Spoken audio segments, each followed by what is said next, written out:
Nisimaw x'għandhom xjejdu n-nies. Nisimaw b'mod dirett x'inħoss il-pols tal-poplu. U dik hija l-isbaħ ħaġa li għandna f'din il-kampanja tagħna.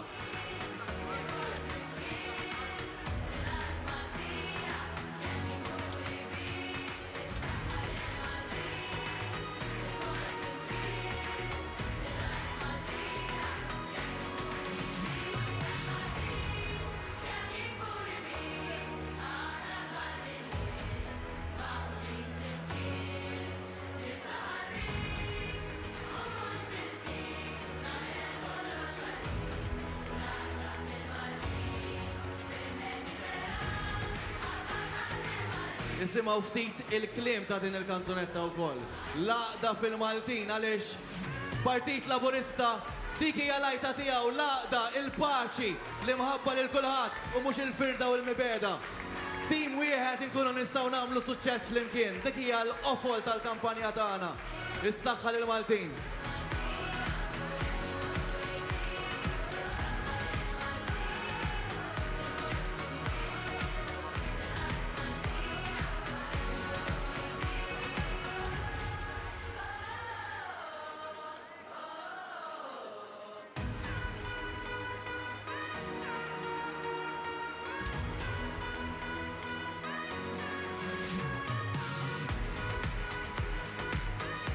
Ħanara l-kulħat iċabċab, ħanaraw, ħaninqaqdu bħalissa live u fuq televizjoni. Kulħat, ollu l-plakards, qabdu l-plakards, ħanarakom.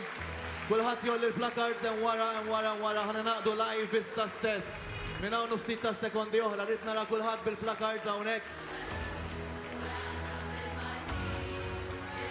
Merħba sabiħa.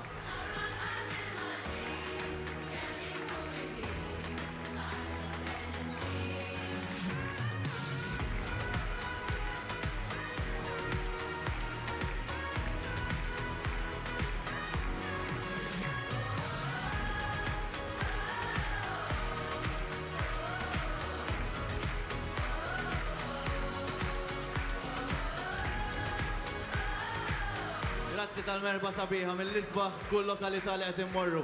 Kollu nhar ta' ħadd speċjali, jiġvera, speċjali nhar ta' ħadd bħall-mija speċjali ta' dalodu. Grazzi Prim Ministru Roberta Bela!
Sinjuri, il-Prim Ministru ta' Malta u mexxej tal-Partit Laburista Roberta Bela, Sinjura tiegħu Dr. Lidja Bela.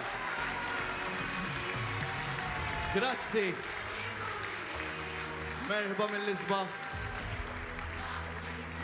Bonġu.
Sinjuri, natu ċabċipu għat-telespettaturi u semmija kolla li naqdu maħna bħalissa.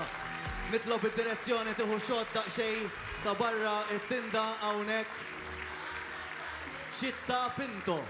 U propju il-biraħ 25 ta' Mejju kien jum bħal-ormi. Propju 281 sena ilu il-Gran Mastru Pinto dak iż-żmien hawnhekk kien raħal qalb il-kampanja u kien l-ewwel raħal qalb il-kampanja li jingħata t-titlu ta' belt. Xitta Pinto, allura merħba f'din il-belt sabiħa ta' ħal-Ormi. Pajjiżek prim ukoll, pajjiżek. Sinjuri, grazzi tal-li tinsabu magħna illum hawnhekk preżenti din hija ta' qabel tal-aħħar attività tal-ħadd filgħodu għaliex kif tafu nhar il-ħadd li ġej se nkunu qegħdin iż-żejtun. Imma mbagħad ser nagħlqu bil-kbir bl-ikbar attività Together in Concert. Dan ser isir il-ħamis 6 ta' Ġunju fis-6 ta' flaxija fl-MFCC ta' Qali. Ser tkun esperjenza sabiħa ħafna sabiex niċċelebraw dak kollu li aħna għaddejna minnu propju f'dawn l-aħħar jiem permezz ta' mużika u ħafna artisti il-koll flimkien. Jiena hekk nhar ta' ħadd filgħodu tirrifletti wkoll x'ġimgħa kellu l-Prim Ministru, ġimgħa ta' aħbarijiet sbieħ fost l-oħrajn l-ikbar aħbar għalija it-tnedija mod uffiċjali taċ-ċentru Vincent Moran Fraħal ġdid. Mhux vera, ċentru tas-saħħa mill-isbaħ li l-poplu Malti Wawċi ser ikollu ċans igawdi minnu wkoll għaliex is-saħħa hija l-iktar ħaġa importanti. Però ma ninsewx ukoll dan il-ftehim kollettiv li issa jinsab f'idejn il-unions tal-għalliema li huwa wkoll xi ħaġa li bla dubju ta' xejn tagħmilna kburin għaliex il-Prim Ministru flimkien mat-tim tiegħu irnexxielu jinnegozja dan il-ftehim kollettiv tant b'saħħtu għall-għalliema kif wara kollox ħaqhom. Jiena ħaniqafaw għalissa noħroġ il-famuża karta. Mhux għax ninsikom sewwa, ma nkun irid ngħidkom kollox bl-eżatt. Sinjuri, dawn huma l-kandidati għall-elezzjonijiet tal-Parlament Ewropew li intom nixtieqkom minn qalbi sabiex ittuhom l-appoġġ tagħkom fit-8 ta' Ġunju li ġej. Kollha kemm huma Claudetta Bella Baldacchino, Daniel Attard, Clinta Zoppardi Flores, Thomas Bajada, Jasmine Bonello, Steve Ellul, Jasmine Marshall, Maria Sara Bella Gafa u Alex Aġus Saliba. Dawn huma l-kandidati tal-elezzjonijiet tal-Kunsillu Lokali f'isem ħal-Ormi qablet Daniel Borġ Lewis Fiona, Buġeja Daniel, Kassar Zgendo Elke, Gudajer Joseph, Falzon Nikolaj, Grek Lavia, Malija Alexander, Mazini Vento, Josef Christian u Zammit Marvin. Nibdew bl-ewwel messaġġ hawnhekk f'Ċittà Pinto f'ħal-Ormi, sinjuri, nilqgħu magħna lill-Ministru Mirjam Dalli.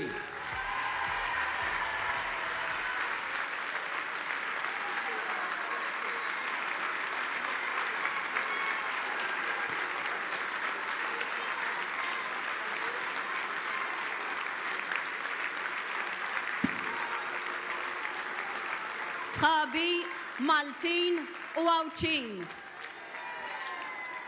sħabi qriema. X'atmosfera sabiħa u pożittiva kull darba li niltaqgħu. X'differenza minn negattività u l-qtieħ ta' qalb li jipprova jiżra ħaddieħor.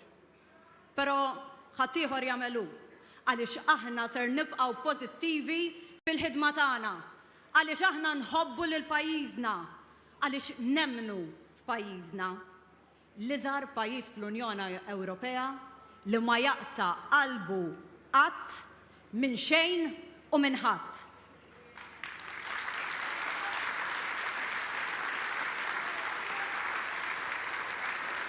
U bir-raġun għaliex qegħdin nagħmlu affarijiet li pajjiżi ħafna kbar minna lanqas biss joħolmu. Ejduli li ma pajjiż żamm stabilità fil-prezz tal-enerġija, li ma pajjiż għandu full employment, li ma pajjiż Ewropew igawdi mill-akbar tkabbir ekonomiku. F'pajjiżna irnexxielna nagħmlu dan għaliex il-prinċipji soċjalisti tagħna għallmuna li għandna nieħdu ħsieb lil xulxin, lill-iżgħar fostna. Dan huwa twemmin tal-Partit Laburista u dejjem hekk konna. Niftakar dak li qaluli ommi u missieri kemm il-darba. Ir-rakkonti li kisbu fija l-imħabba lejn dan il-partit tagħna. Kif il-Partit Laburista ġabar mill-ġuħ u l-faqar lill-familji sħaħ.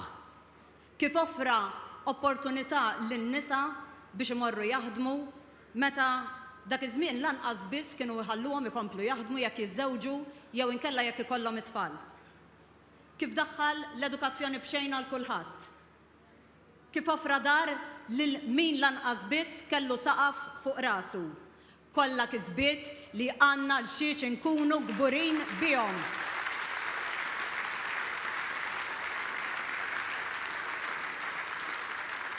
U fuq dan il-ħafna tajjeb li ħallew ta' qabilna li qegħdin nibnu llum. Billi qegħdin inżommu l-istabilità fil-prezz tad-dawl, il-gass, il-fuel. Daħħalna iċ-child care b'xejn. Qed nagħtu l-opportunità lill-istudenti biex jagħmlu l-eżamijiet b'xejn. Qegħdin ngħinu liż-żgħażagħ biex jixtru l-ewwel proprjetà tagħhom. Qed nagħtu l-akbar żidiet fiċ-children's allowance u qed nagħtu l-akbar żieda fil-pensjonijiet. U ħafna aktar inizjattivi li laħqu lil kull wieħed u waħda minna. U tafu għala nagħmlu dan għaliex aħna jinteressana minnek.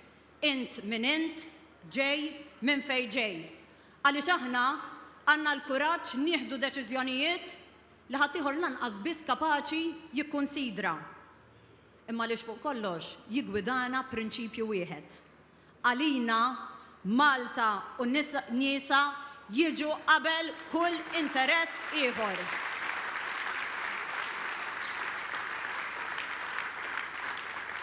U dan il-partit minn dejjem wera bil-fatti li għandna l-kuraġġ nieħdu id-deċiżjonijiet diffiċli. Imma il-kisbiet li għamilna ġew bis-saħħa ta' kull wieħed u waħda minnkom. Sa mill-ewwel sfida li sab ma' wiċċu l-Prim Ministru Robert Abela f'temp ta' ftit jiem minn meta beda jmexxi lil pajjiżna. Sfida li ħadd qatt ma mmaġina li konna se nsibu ma' wiċċna. Il-pandemija.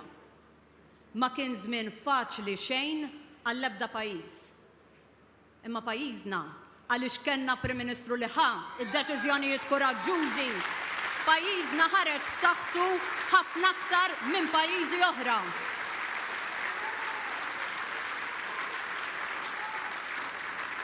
Grazzi Prim Ministru li ma qtajt qalbek minn xejn u ma qtajt qalbek quddiem ħadd.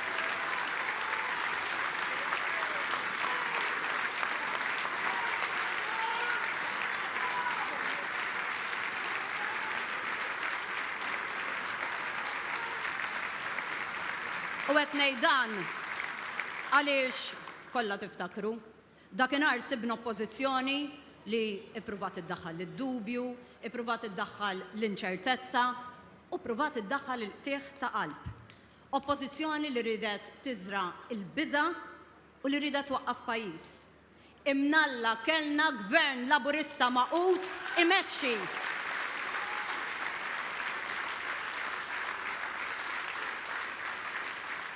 kieku ma kienx hekk, pajjiżna ma kienx ikollu gvern li joffra is-serħan il-moħħ, li ta' il-weight supplement, li għen fil-kirjiet u li pospona l-ħlas tat-taxxa n-negozji.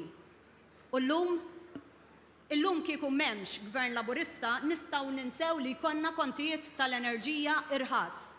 Nistgħu ninsew skemi bħal stabilità għalulna darba waħda wara l-oħra. Ma jemnux fihom. Imma fl-istess ħin huma kapaċi jaħsbu fl-ebda soluzzjoni. Baħ assolut.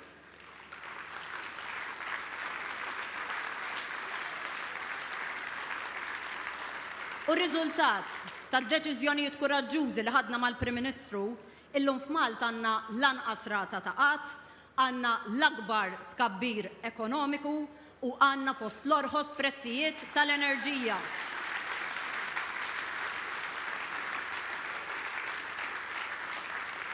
Riżultati b'saħħithom li ma jiġux b'kombinazzjoni, jiġu għaliex inħobbu lil Malta u lilkom lil-niesa.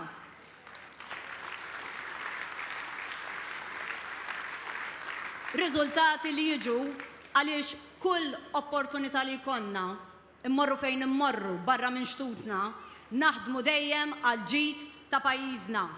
Dik id-differenza bejn min jaħdem għal pajjiżu għax iħobbu u min jaħdem għalih innifsu għaliex miklub għal poter. Għalulna, għalihom l-elezzjoni ta' 8 ta' Ġunju hija opportunità biex jerġgħu jakkwistaw il-poter. Minnhom innifisom biss jinteressom. Aħna differenti.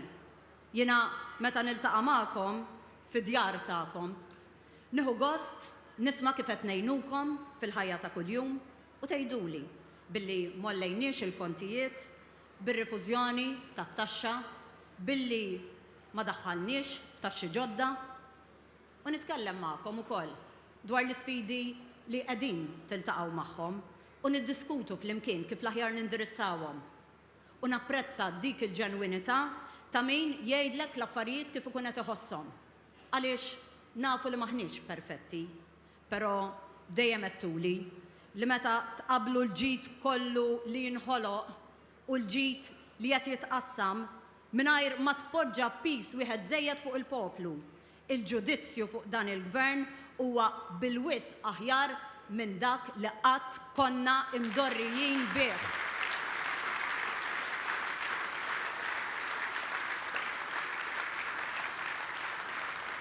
U oltre minn hekk dejjem għettuli li fil-waqt li fadal xi jsir, l-unika forza politika li intom tafdaw, l-unika forza politika li intom temnu li tista' tkompli twettaq il-bidla hija gvern laburista.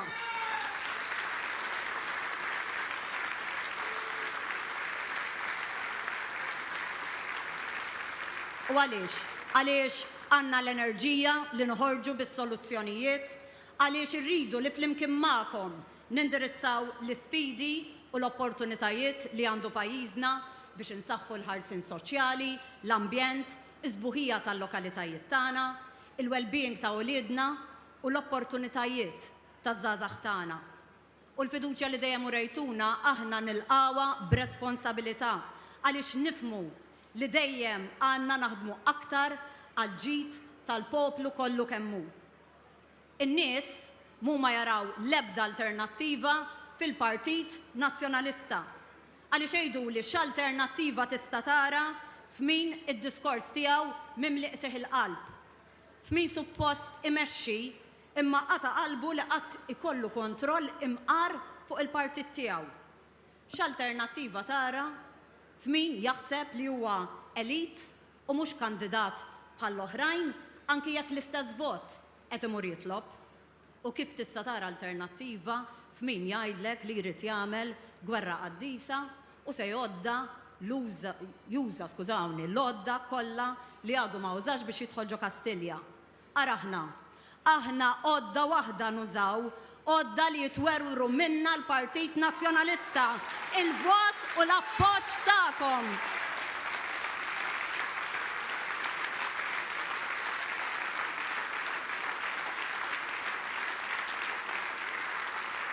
dik hija l-odda li lilna s-saħħaħna għax nafu li għandna lilkom magħna. U meta għandna lilkom magħna mhu ħajaqtalna qalbna ħadd. Qed ngħid hekk għaliex issa tal-Partit Nazzjonalista ntefgħu jedduna. Għandu jkun, ma nafx ħasbu li se jbażżawna. Ma ndunawx għadhom li aktar ma jedduna u jattakkawna, aktar ser ninaqdu u nissaħħu.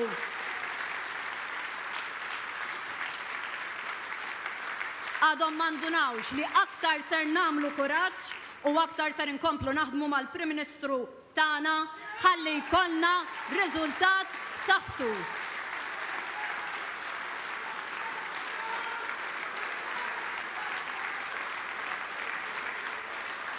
Għalhekk sħabi, importanti nibqgħu iffukati, importanti nibqgħu kalmi u nwasslu l-messaġġ tagħna. U hija ma nħallu lil ħadd ifixkilna. Għaliex aħna risposta waħda rridu nagħtu. Fit-8 ta' Ġunju vot b'saħħtu favur il-Prim Ministru u l-Partit Laburista.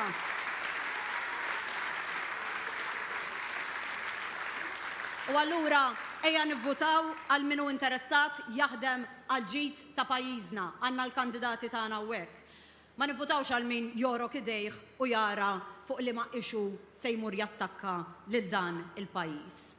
Il-politika tal-firda u tal-mibeda inħalluha għalihom.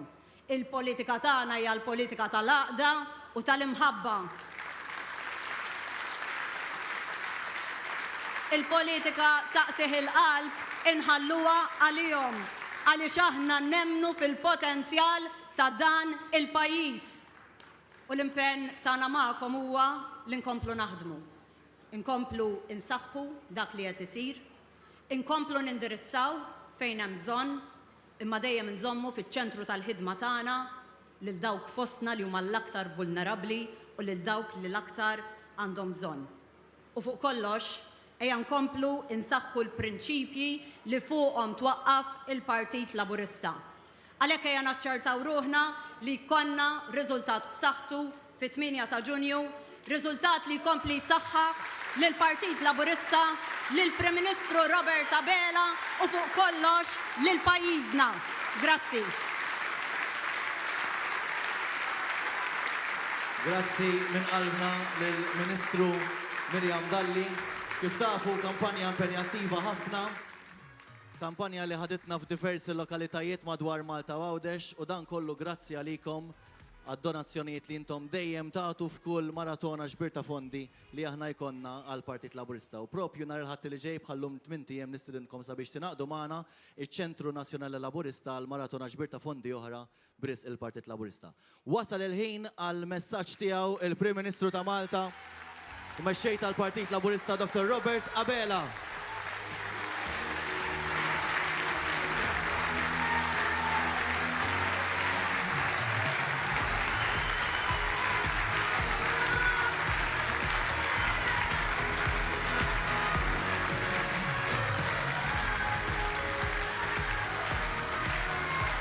Grazzi għal-qormi, grazzi ta' dil-merħba mill-aktar sabiħa, grazzi minn qalbi, grazzi l-għajtuna b'tant u tant entuzjazmu.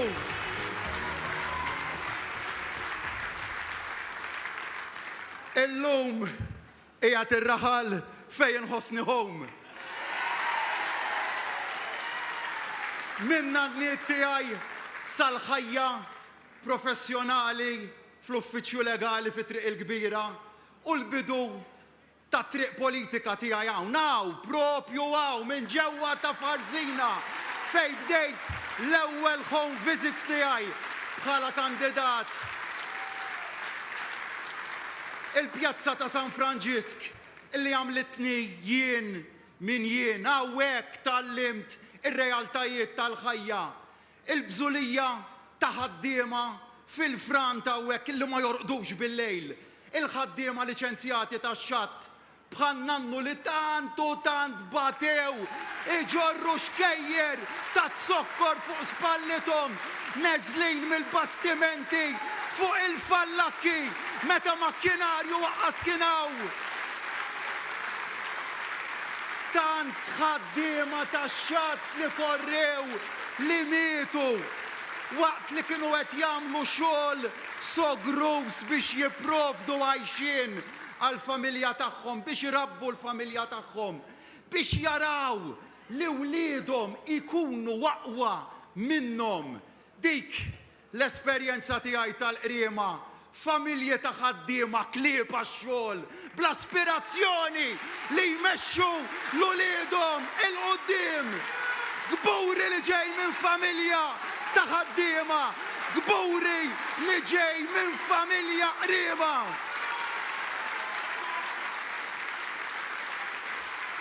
U bħalna n-nittijaj, bħal ommi u missieri, bħal kull wieħed u waħda minnkom naspira li binti u wliedna jkollhom futur dejjem aħjar minn tagħna.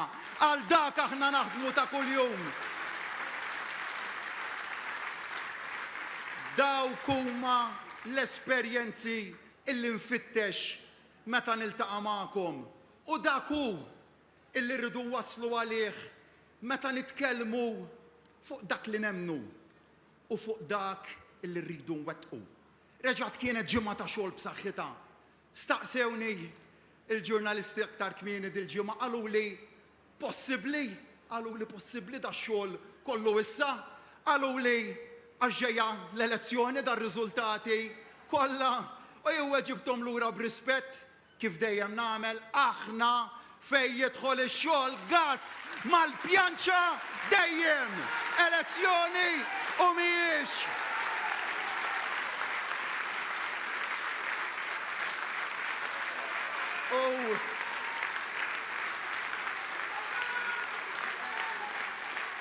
U dik it-tweġiba li weġibt fil-Junior College mbagħad hekk bqajt nirrifletti fuqak u diħallura lej Kastilja. U dik ir-risposta hija raġuni oħra għaliex fit-8 ta' Ġunju dan il-gvern għandu jerġa' jingħata l-vot ta' fiduċja tagħkom. U l-ġurnalisti staqsew lili. U jien illum se nistaqsi lilkom 5 mistoqsijiet illi ir-risposta lihom u mill-ment hekk nemmen li għandha ittikom ir-risposta 8 ta' Ġunju. Meta 4 snin u nofs ilu fl-eqqel ta' tensjoni politika qedtilkom afdawni u ma nitilfux il-ħafna tajjeb illi ksibna. Kelmti żammejta magħkom ġibnija lura l-kalma. Meta quddiem pandemija illi ma kellha l-ebda manwal kif ħanilqgħu għaliha qedtilkom afdawni u nsalvaw il-ħajjiet u l-għajxin. Kelmti żammejta magħkom u tajtkom lura n-normalità illi wetkom. Meta madwarna faqqaw gwerer illi ġabu magħhom piżijiet kbar, meta qedtilkom afdawni u l-peace iġorru l-gvern u mhux intom. Kelmti żammejta magħkom u kont it-tarka tagħkom. Meta tort ta' nuqqasijiet twal ta' snin twal dħalna fil-lista l-griża. Kont qedtilkom dakinhar f'dawni wkoll u wettqu r-riformi kollha illi hemm bżonn u kelmti dakinhar żammejta magħkom ukoll u pajjiżna ħareġ bl-unuri fi żmien rekord. Il-5 mistoqsija, meta fi żmien ta' sfidi fej madwarna u politika ta' austerità qedtilkom ukoll f'dawni u nagħtikom 1000 kisba ġdida u kelmti żammejta wkoll magħkom dakinhar u aħna l-aqwa ekonomija fl-Ewropa. Imma jekk temnu l-risposta għal da' domandi iva, jekk temnu li rridu nkomplu f'din it-triq, jekk ma tridux li nieqfu f'nofs triq, mela għandi bżonn bis-saħħa il-vot tagħkom b'saħħtu fit-8 ta' Ġunju.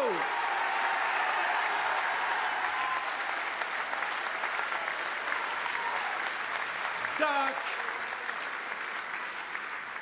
hekk biss nistgħu inkomplu din it-triq tas-suċċess. Dak li wettaqna sa issa għadu biss il-bidu. Jekk taf dawni mill-ġdid, nagħtikom kenti illi nwettqu ħafna u ħafna u ħafna aktar flimkien. Għaliex dan kollu mhux waħdi għamiltu imma wettaqnieh il-kol kemm aħna flimkien.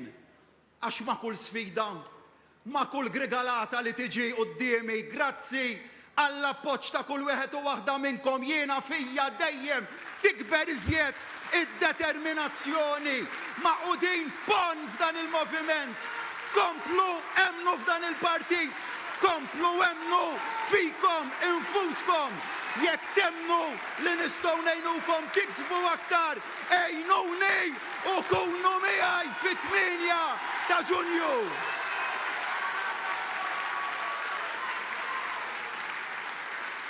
U huwa għalhekk għal din ir-raġuni li hemm bżonn illi dan il-moviment iżomm il-fiduċja b'saħħitha illi sliftuni sentejn ilu. Għax dik il-fiduċja b'saħħitha hija meħtieġa biex inkomplu nelbu l-isfidi kbar illi għandna qudiemna. Ħażin jekk naħsbu illi 8 ta' Ġunju hija ġurnata bħall-oħrajn, għax mhijiex. Bil-forzi kollha, bis-saħħa kollha tiegħu l-establishment. Irid illi 8 ta' Ġunju ikun il-bidu tat-tmiem ta' dak illi nozzu. Irid jaqsam minn nofs lit-tim Malta. Irid li l-proġett Malta flimkien jintemm. U nistaqsi jiena, intom se tħalluhom jirkbu fuq l-apatija u jeħdulkom is-saħħa tagħkom minn idejkom? Intom se tħallu l-sħabkom lill-uliedkom jibqgħu id-dar u bekk jispiċċa jgawdi l-establishment biex l-għada mbagħad jispiċċa ibati kulħadd. Is-saħħa f'idejkom.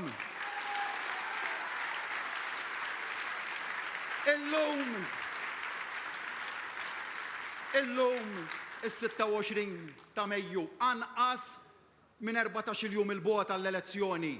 Jgħidu x'jgħidu l-gazzetti għadna xejn b'xejn. Anzi, qed naħdmu kontra l-kurrenti kollha.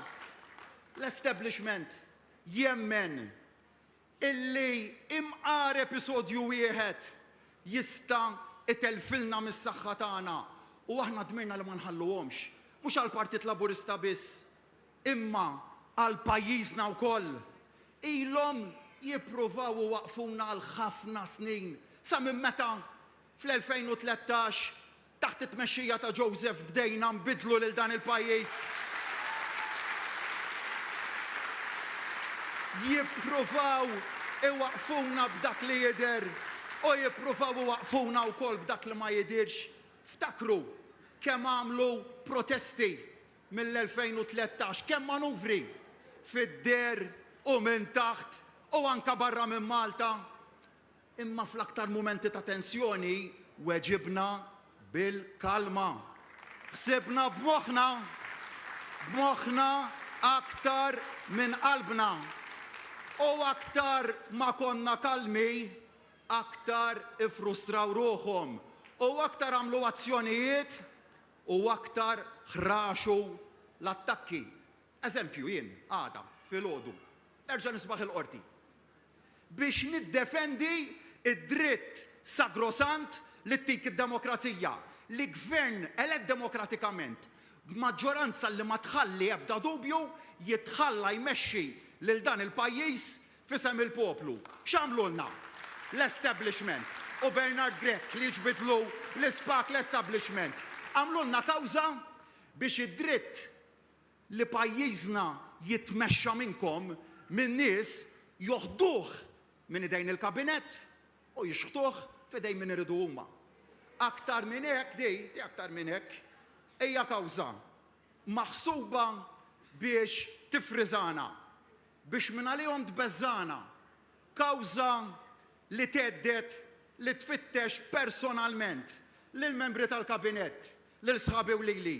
U l-tfal tagħna wkoll f'dan il-livell todju personali kapaċi jinżel l-establishment. Imma kif dejjem qedtilkom, l-inkwiet ħalluh fidi, ħalluh għalija u fidi waħdi. L-ġustizzja aħna kapaċi niqfula. U lilkom nibqa' ngħidilkom dak li dejjem qedtilkom fil-pandemija. L-inkwiet ħallu ħalina, intom ħudu ħsieb il-familji tagħkom. Għax huwa hekk li intom fdajtuni biex immexxikom. Imma biex tieħdu ħsieb familtkom ħaġa waħda biss importanti li tagħmlu. Isilfuni mill-ġlid mandat b'saħħtu biex dan il-pajjiż inżommuh maqut, inżommuh b'saħħtu, inżommuh miexi l-qoddim bis-saħħa tagħkom fit-8 ta' Ġunju.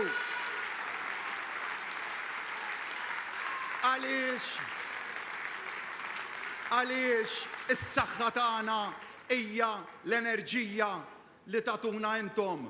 Għax hu bis-saħħa tagħkom li dil-ġimgħa stess wettaqna aktar. Għalhekk dejjem nitkellmu fuq is-saħħa lil Maltin. Dil-ġimgħa ftemna mal-Union tal-Allima dwar kundizzjonijiet tax-xogħol aħjar. L-aqwa li qatt kellhom l-allima tagħna li minn hawn nirringrazzjahom minn qalbi tax-xogħol tagħhom. Implementajna wkoll miżura kbira oħra tal-manifest.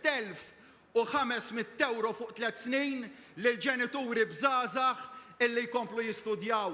Ħabbarna wkoll investiment ġdid fil-manifattura ta' parts, ta' components, ta' turbini, tar-riħ illi jiġġeneraw enerġija rinnovabbli.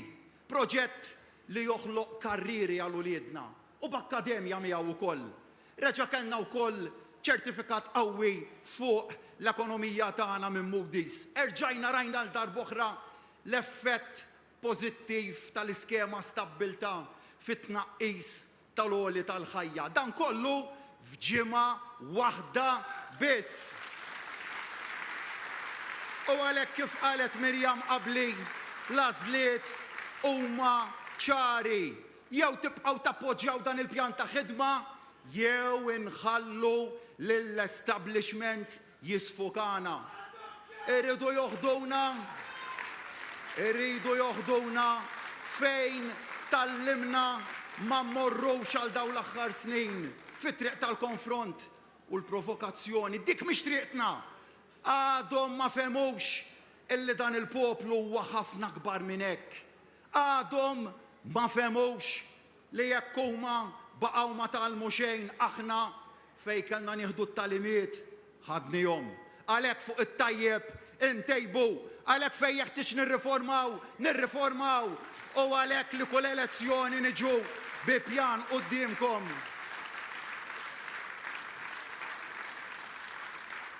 Ġejna b'manifest tal-Parlament Ewropew, ġejna saħansitra b'manifest għal kull lokalità. Ħaddieħor għamel inkjesta maġisterjali il-manifest elettorali tiegħu. Imbagħad meta induna li kulħadd beda jgħidlu li m'għandux manifest, kiteb essej malajr ta' 500 kelma. Essej out of point terġa' kitibha għax ħalla barra l-aktar setturi importanti għal pajjiżna. Laqqas passmark ma ħantuh ma ħaqhom għal din l-essej li kitbu. Ħallew barra in-newtralità, il-paċi, l-immigrazzjoni, it-tassazzjoni, kollha barra. Laqqas semmew xejn, però biskop ma semmew xejn. Għax huma ibaxxu rashom u jgħidu iva għal dak kollu li trid l-Ewropa ħalli jintoġbu u jikkapparraw l-aqwa u l-aħjar karigi għalihom. Araħna mhux hekk miegħi tafu fejn qegħdin. U għalhekk li qed irresqu manifest tal-proposti, il-manifest ta' Malta l-ewwel u qabel kollox. Il-manifest tal-partit li żied il-pensjonijiet, il-manifest tal-partit li żied il-Children's Allowance, il-manifest tal-partit li żied il-paga minima nazzjonali. Il-manifest ukoll tal-partit li bidel l-infrastruttura ta' dan il-pajjiż. Il-manifest tal-partit li daħħal id-drittijiet ċivili għalikom. Dawn huma kollha kisbiet bis-saħħa tagħkom. Kisbiet li biex inkompluhom jeħtieġ tgħinuni bil-vot b'saħħtu tagħkom. Iva, fit-8 ta' Ġunju din hija l-għażla li għandkom. Isilfun il-fiduċja tagħkom għax dawn il-kisbiet huma biss il-bidu dan gvern li jinvesti fikom. Jinvesti ukoll fl-aktar oqsma kruċjali, fl-infrastruttura, imma wkoll fir-riżorsi, jekk fl-edukazzjoni, fl-għalliema u fl-edukaturi, jekk fis-saħħa, fl-infermiera, fit-tobba, fil-qwiebel, jekk fis-sigurtà jinvesti fil-pulizija u ma dan irridu dejjem nibqgħu wettqu aktar. Jekk terġgħu tisilfun il-fiduċja bis-saħħa fit-3 snin li ġejjin nagħtukom tnaqqis fit-taxxi, pensjonijiet aqwa, aktar spazji miftuħa, sptarijiet u skejjel ġodda. U aktar riformi soċjali kbar. Mela, jekk din hija l-Malta u l-għawdex li tridu fit-8 ta' Ġunju, erġgħu kunu miegħi. Erġgħu isilfun il-fiduċja u s-saħħa tagħkom biex inkompli mmexxi u nsaħħaħ lil pajjiżna. Jien nemmen fikom, is-saħħa fidejkom, is-saħħa lil-qriema, is-saħħa lil-Lawċin u s-saħħa lil-Maltin. Grazzi. Sinjuri, il-Prim Ministru u mexxej tal-Partit Laburista Dr. Robert Abela flimkien ma' sinjura tiegħu Dr. Lidja Abela.